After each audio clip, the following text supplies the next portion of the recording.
All right, welcome everyone to our very first podcast called Fixing Chico, a Report. And I'm here with Tom Van Overbeek of the Chico City Council. Morning, Brent. So we want to talk about this. This is our first one. Obviously, we want to do a little overview. What are we trying to do? What's our goals? What's it about? All this stuff. So it's called Fixing Chico. That's the title, a report. So Tom, why is it called Fixing Chico, and what is this going to be about? Well, so you and I are going to do all these podcasts together, but I don't want people to think that I'm claiming credit for all the good things happening at Chico. I'm one of 7 people on the council. Yeah. We have just a superb senior staff at the city. Okay. And so we are all working in concert. So I'm one member of a team. And what I'm doing with these podcasts is explaining to people what we're doing and why. Okay, so would you say you're kind of like maybe a little bit like the mouthpiece of these? You got these 7 guys, and you're kind of giving this report. Here's what's going on. Here's what we're doing to keep the citizens like informed. Is that kind of? Well, yeah. I mean, I want people to understand that we are making a lot of progress in working on the problems that Chico has accumulated over decades of neglect prior councils. Right, yeah. And I think that a lot of people that I know, they're not really privy to what's going on with police, what's going on with homelessness, what's going on with the roads. They've got kids and jobs and families. And so I just want to make it easy for people to understand what's going on. Right. Okay, good. So now why is it called Fixing Chico? Why that title? You're a very intentional person. Well, because the town was broken. Okay. Our roads were falling apart. The police department was in danger of, getting down to 50 or 60 people where they, at that manpower level, they can't even respond to calls. The homeless thing was out of control. There were homeless people camped everywhere. And then there's a list of other things. I mean, the flood control channel, Lindo Channel needs maintenance, the parks, list goes on and on. So what we're doing with these podcasts is this first one is just to explain to people the idea behind the series of podcasts, and then we will dig into each topic individually and explain in detail what we're doing. Right. Okay. So the subtitle is a report. It's a report, yeah. It's a report. So it's basically we're reporting what's going on behind the scenes, stakeholders in the community. Yeah. Here's what we're doing with your taxpayer dollars and, with your votes and that kind of thing. Yeah. Got it. Okay. So how we get to this point? Why weren't things fixed beforehand? Why are we coming in? Why are we fixing it? Can we just talk about the topics? Sure. Yeah. Yeah. So we've got this one, which is basically, think of it as a table of contents in the book. It's just explaining what we're doing. The next one will be vision. What kind of town do we want to have in 10 or 20 years? And you got to remember, the things that we do now, people 100 years from now are going to be living with. So for the street grid we have downtown, for example, was laid down by John Bidwell in 1860. So we're going. I'm trying to articulate a vision of where we're trying to take the town. One of the podcasts will be on homelessness. One will be on roads. One will be on police, downtown. Housing, and that's it for now. And then we may do some future ones. But those are the big topics that people are concerned about. Right. Okay. Yeah, and so how do we get to this point where, you're mentioning all these things, roads, homelessness, police, like all these things, I would say many people watching who live here in Chico would say, broken, not doing so hot. Well, they're getting a lot better, but I think your question is, how did it get so broken? Yeah, why are we fixing it? The answer is we had decades of city councils who, it's about policy and money. So policy is, what are the priorities of the people on the council? And so we have the priorities were things like global warming, and that's a real issue, but the city of Chico is not going to fix it, so I don't know why we spend any time talking about it. Right. We have an ordinance on the city books. We got on a list of most ridiculous city ordinances in the country that just declared Chico a nuclear-free zone. So, Brent, if you're thinking about getting some parts on Amazon and putting together a nuke in the city of Chico, I want you to know that's against the law. Oh, okay. Yeah, and you can't test it here either. Let me delete my Amazon cart. So instead of dealing with roads and police and homeless, these people were dealing with global warming and nuclear-free zones. And so that's why. And the second reason is money. The city needed more revenue. One of my heroes is Mayor Bloomberg of New York, who said, you have to decide what level of city services you want, and then you have to be willing to pay for them. You can't ask for high-level city services and say, I don't want to pay any taxes. And I don't like taxes. Yeah, me neither. But if the city doesn't have the revenue, it can't pay to fix the roads, can't pay the cops, can't build the shelter to get the homeless people off the street. And so in 2022, we passed Measure H, which was a 1% sales tax that gave us the incremental revenue to start really making progress on all these things.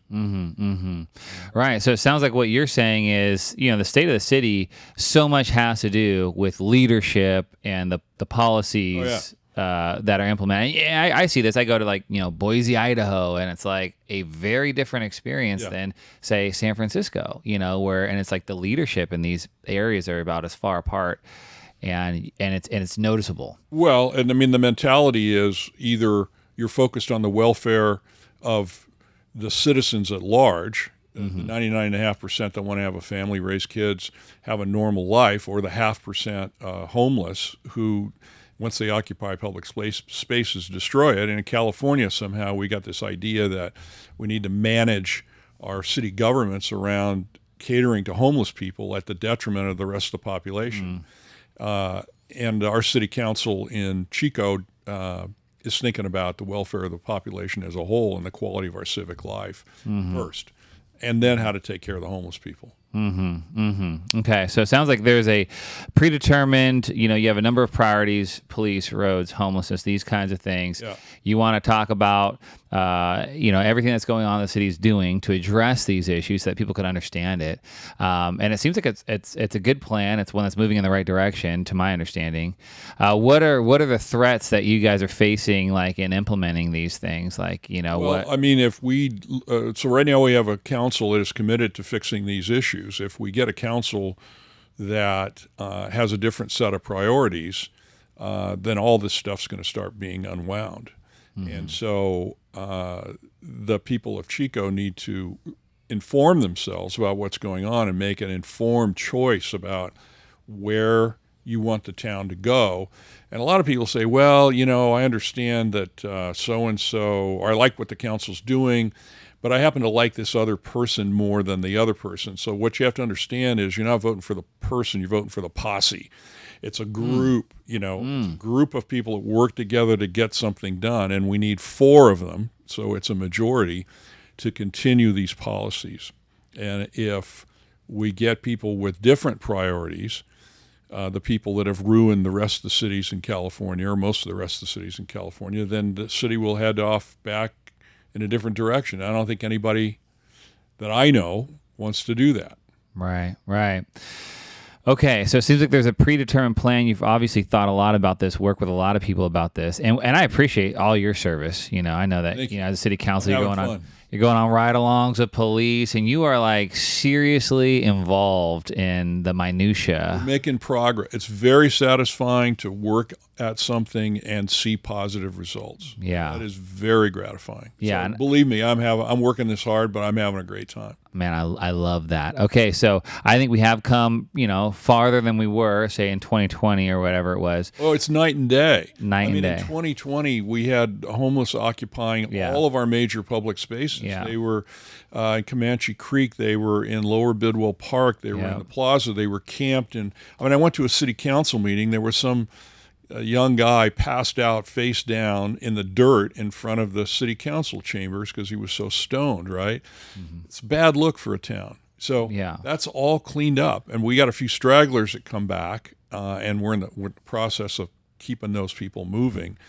And there's a shelter. There's still right now about 100 empty shelter beds. So these people have somewhere to go. Yeah. Yeah. But believe me, it's night and day compared to 2020. Yeah. But we're not there yet. No, and these things, if you're going to, the whole Bruce Road project, that's been in the works for years. The engineering, getting the grant money, the environmental people sued the city to try to stop it. So, you got to get through all these hurdles to make these things move along, get these things moving along. But they're moving. They're moving. How long do you think it's going to take before we have like what you would say like encapsulating the vision that you have in your mind? Like how long? Well, I think right now we're doing catch up. So we need to get the roads back to a serviceable level. We need to get the staffing in the police department back to a reasonable level. We need to get, do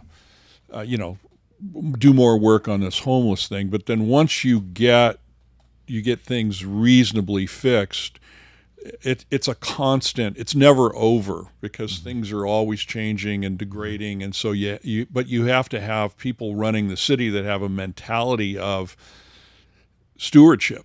They want to make this the best place it can possibly be for the people who live here. And this is a really great place. But it was clear there were a lot of things that needed to get fixed. Yeah. Yeah. And I think we've all saw, if you're here in the last 5 years, the degradation of the town and what could go wrong and how fast it could go wrong. And consequently, I think a lot of people naturally see the potential. Well, when the city council passed the new Brown deal, which was allowing homeless people to basically camp wherever they wanted in the summer of 2020, you saw it happen almost immediately. Yeah, unbelievable. There were people everywhere, and so that city council, all four of the incumbents were voted out. Yeah, people were fed up. Yep. But this is the United States. People have short memories. They got to remember what it was like in 2020. And if you want to go back there, you don't want to go back there. Then the people incumbents that are running now, you need to vote for them. Right. Okay, great. Well, I'm excited to see, how this all turns out and the topics that we're going to discuss and be releasing. And I think it's going to be very informative to the people who I think there's nothing like this out there where you can get informed in a short amount of time and hear from someone like you, a total insider, fully as to what is the latest and what are we doing. So I'm looking forward to doing these with you, and it's very interesting stuff, and there's a lot happening right now. Yeah. Okay, great. Well, tune in for our next one. We're talking about the vision of Chico. What kind of town do we want to live in? And looking forward to it. And these are going to be released, and it's going to be great. Thanks, Brent. All right. Talk to you later.